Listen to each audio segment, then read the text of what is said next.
Bonjour à tous, j'espère que vous allez super bien. Moi, en tout cas, je vais très bien. Je suis contente de vous retrouver. Alors, vous voyez, j'ai voté ce matin. Aujourd'hui, c'est le samedi 27. Comme on le sait tous, c'est la journée où, justement, nous procédons à l'élection de nos différents députés qui iront nous représenter à l'Assemblée nationale. Alors, c'est quoi la coloration politique du paysage pour cette élection? Nous avons le RHDP qui a proposé des candidats sur l'ensemble du territoire national, donc les 255 circonscriptions, si je ne me trompe pas. On a le PDCI qui en a proposé un peu moins.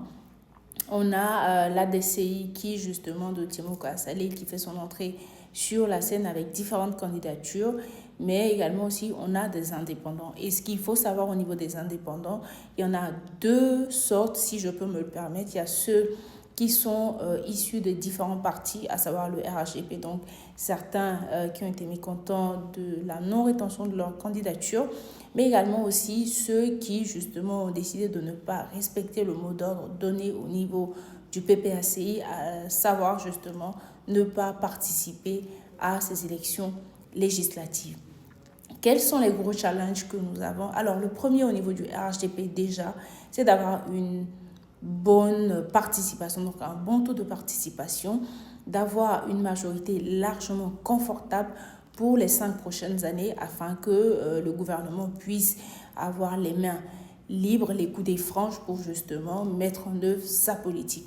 En ce qui concerne le PDC, je pense que c'est justement occuper un certain nombre de sièges, exister, continuer justement à être présent dans le débat politique.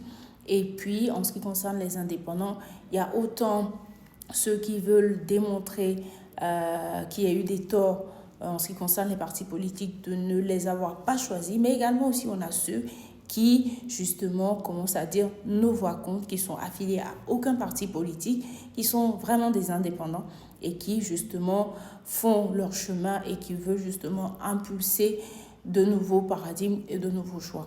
Donc, tout le monde sera à la croisée des chemins ce soir et je pense qu'on aura beaucoup d'entre eux dont on connaîtra un peu les tendances ou en tout cas les résultats définitifs sur qui a gagné, qui ne l'a pas fait.